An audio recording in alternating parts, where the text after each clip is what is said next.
आज हमारा टॉपिक है एटेलेक्टासिस। एटेलेक्टासिस को डील करने से पहले हम एक बार ये बात कर लेते हैं कि लंग्स का जो सिस्टम है या एयर जब हम ब्रीथ करते हैं तो वो किस किस रास्ते से होते हुए जाता है। तो जो एयर नोज़ से एंटर करता है, नोज़ से होते हुए फिर फैरिंग्स के बाद वो लैरिंग्स के बाद ट्रेकिया के बाद वो डिवाइड हो जाते हैं एंड देन वो लंग्स के अंदर एंटर करते हैं। ब्रोंकाई जो प्राइमरी ब्रोंकस हो गया, then primary bronchi, secondary, tertiary, और तब तक वो ब्रांचेस में डिवाइड होते रहते हैं जब तक वो एंड में हवा के छोटे छोटे गुच्छे टाइप के स्ट्रक्चर्स नहीं बन जाते हैं, जिसको हम एल्विलाई कहते हैं। ओके, सो ये एल्विलाई जो है ये एयर से भरे हुए रहते हैं और इनका काम होता है ऑक्सीजन कार्बन डाइऑक्साइड का एक्सचेंज करना, और इसी वजह से ये जब कंप्लीट तरीके से जो लंग्स हैं वो सिकुड़ जाते हैं कॉन्ट्रैक्शन के टाइम पे, उस वक्त में भी एल्विलाई में एयर रहता है एक बैकअप। ओके, किसी कारणवश अगर किसी व्यक्ति में ये एटेलेक्टासिस के अंदर का जो एयर है वो नहीं रह जाता है, या कुछ एल्विलाइज या सारे के सारे एल्विलाइज अगर उनमें एयर नहीं रह जाता है या एयरलेस हो जाते हैं, वो सिकुड़ जाते हैं, तो उस कंडीशन में लंग्स के अंदर जो एयर की कैपेसिटी है वो कम हो जाएगी और उस अवस्था को हम कहते हैं एटेलेक्टासिस। ओके, सो एटेलेक्टासिस में दोनों तरीके से हम कह सकते हैं, या तो एल्विलाई में बिल्कुल ही एयर प्रेजेंट नहीं है और वो बिल्कुल सिकुड़ गए हैं, या फिर कभी कभी ये देखा गया है कि जो एल्विलाई है उसके अंदर फ्लूइड या पस जो रिलेटेड मटेरियल हैं वो भी भरे हुए हो सकते हैं किसी इन्फेक्शन की वजह से। ओके, सो अगर हम बात करें कि क्या कारण हो सकते हैं एटेलेक्टासिस के, तो एटेलेक्टासिस का कारण, सबसे बड़ा जो कारण होता है वो ये है कि जो नली है, जिसकी एयरवेज जो हैं, जिसके थ्रू एयर ट्रैवल करके बिल्कुल एंड में एल्विलाई तक पहुंचते हैं, उन नलियों में कहीं पर भी अगर, उन ट्यूब्स में कहीं पर भी अगर कोई रुकावट हो जाए, कोई ऑब्स्ट्रक्शन हो जाए, तो वो सबसे बड़ा कारण होता है जिस वजह से हवा जो है, एयर जो है, वो एल्विलाई तक नहीं पहुंच पाते हैं। ओके, सो क्या क्या ऑब्स्ट्रक्शन हो सकते हैं? ऑब्स्ट्रक्शन में सबसे बड़ी चीज़ ये हो सकती है कि कोई फॉरेन ऑब्जेक्ट जो है वो फंस गया है, कोई खाने का पार्टिकल फंस गया है, या फिर म्यूकस का प्लग का मतलब है कि जब म्यूकस बनने लगता है और वो बिल्कुल गाढ़ा हो जाता है और गाढ़ा होके बिल्कुल वो हार्ड होके चिपक जाता है, तो उसको म्यूकस का प्लग कहा जाता है। तो म्यूकस का प्लग बन गया है, किसी को ट्यूमर है लंग्स में या ट्रेकिया में या कहीं भी, तो वो ट्यूमर ग्रो कर रहा है, ये सारे कुछ कारण हो सकते हैं।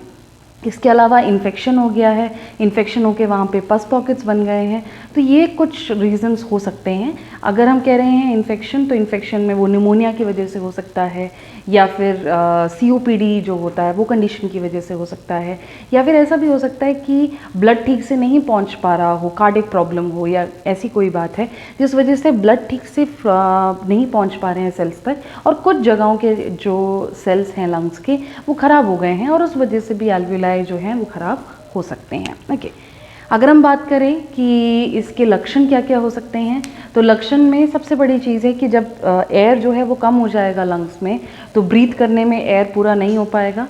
जब ब्रीथ करने पे एयर पूरा नहीं हो पाएगा तो वो शॉर्टनेस ऑफ ब्रेथ है। शॉर्टनेस ऑफ ब्रेथ के साथ साथ जो ब्रेथ लेने की जो रेट होती है वो बढ़ जाएगी, जिसको हम टेकिपनिया कहते हैं। ब्लड प्रेशर लो हो जाएगा, धीरे धीरे कमज़ोरी आ जाएगी।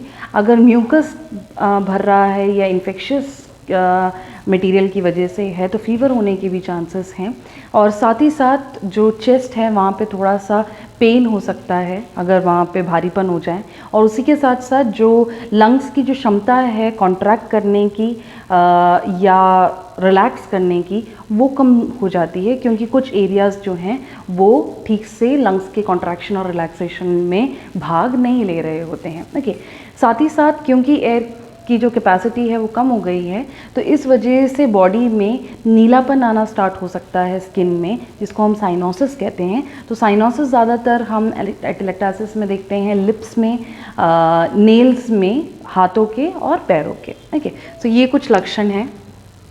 अगर हम बात करें कि हम क्या जांच करा सकते हैं, तो पहले तो हम एक थॉरो हिस्ट्री लेते हैं पेशेंट या उनकी फैमिली से, ये जानने के लिए कि पहले कोई रेस्पिरेटरी डिसऑर्डर तो नहीं रहा है उनका, या कोई कार्डियक प्रॉब्लम तो नहीं है। ताकि हमें पता चल सके कि क्या कारण रहा होगा जिसकी वजह से एल्विलाई में ऐसी प्रॉब्लम हुई है। ओके, साथ ही साथ हम एक्सरे करा सकते हैं, एक्सरे, सीटी, एमआरआई, ब्रोंकोस्कोपी किया जा सकता है ये जानने के लिए कि कहाँ पे रुकावट है, कहाँ पे ऑब्स्ट्रक्शन है। इसी के साथ साथ कल्चर किया जा सकता है ये जानने के लिए कि कहीं इन्फेक्शन तो नहीं है। तो ये सारी चीज़ें हम कर सकते हैं डायग्नोस्टिक इवैल्यूएशन में। ओके, नेक्स्ट अगर हम बात करें कि हम क्या इलाज दे सकते हैं, तो मेडिकली हम अगर हम मेडिसिन्स की फार्माकोलॉजिकली हम बात करें तो मेडिसिन्स में म्यूकस को पतला करने वाले म्यूकोलाइटिक एजेंट्स दिए जा सकते हैं। इन्फेक्शन है या इन्फेक्शन होने के चांसेस हों तो एंटीबायोटिक्स दिए जा सकते हैं। बहुत ज़्यादा भारीपन है, कंजेशन है तो डीकंजेस्टेंट्स दिए जा सकते हैं। साथ ही साथ यहाँ पे कफिंग बहुत ज़्यादा होता है तो कफ को कम करने के लिए या स्पूटम प्रोडक्शन कम करने के लिए एंटीट्यूसिव नाम के ड्रग्स आते हैं, वो दिए जा सकते हैं। फीवर है तो एंटीपायरेटिक्स दिए जा सकते हैं। तो ये सब कुछ हम फार्माकोलॉजिकली कर सकते हैं।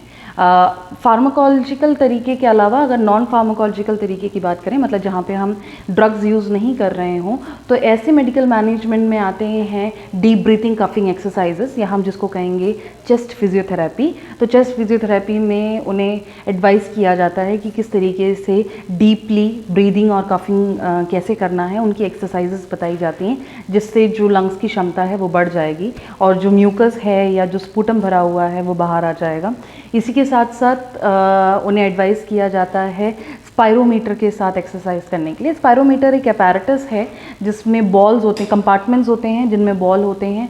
बॉल के उस अपैरेटस के एक तरफ एक ट्यूब जैसा स्ट्रक्चर होता है जिसको हम माउथपीस कहते हैं। उस माउथपीस में बहुत ज़ोर से हवा फूंकने को कहा जाता है और जितना उस कंपार्टमेंट में बॉल मूव करेगा उससे पता चलता है कि लंग की कैपेसिटी कितनी अच्छी है। ओके, सो ये जो एक्सरसाइज है ये करना भी बहुत बेनिफिशियल हो सकता है। अगर हम बात करें कि चेस्ट फिजियोथेरेपी के अलावा तो स्टीम इनहेलेशंस दिए जा सकते हैं। कुछ ऑक्सीजन थेरेपीज़ दिए जा सकते हैं जैसे ऑक्सीजन मास्क के थ्रू या फिर सीपैप, बाईपैप या वेंटिलेटर्स, ये सारी चीज़ें की जा सकती हैं। ओके, अगर हम बात करते हैं सर्जिकल मैनेजमेंट की, तो सर्जिकल मैनेजमेंट में पेशेंट का जो ऑब्स्ट्रक्शन है अगर वो किसी तरीके से नहीं निकला तो वहाँ पे सर्जरी की जा सकती है ताकि वो ऑब्स्ट्रक्शन निकाला जा सके। ट्यूमर है तो ट्यूमर के लिए सर्जरी की जा सकती है। यही बेसिकली वो सर्जरीज होती हैं। या फिर ड्रेनेज, मेडिकल मैनेजमेंट में एक और चीज़ थी कि हम ड्रेनेज भी कर सकते हैं अगर वहाँ पे म्यूकस या पस या जैसे हमने कहा कि एल्विलाई में फ्लूइड भी भरा हो सकता है तो उसके लिए हम ड्रेनेज भी कर सकते हैं। तो ये था एटेलेक्टासिस के बारे में, एक ऐसा कंडीशन जहाँ पे एल्विलाई जो एयर से भरे हुए होने चाहिए वो एयरलेस हो जाएं या फिर उसमें एयर की जगह कोई फ्लूइड भर जाएं और उसकी वजह से लंग की जो एयर की कैपेसिटी है वो कमज़ोर हो जाएं, तो उस कंडीशन को हम एटेलेक्टासिस कह रहे थे। अगर इस टॉपिक से रिलेटेड आपको कोई भी डाउट है तो आप पूछ सकते हैं। Thank you.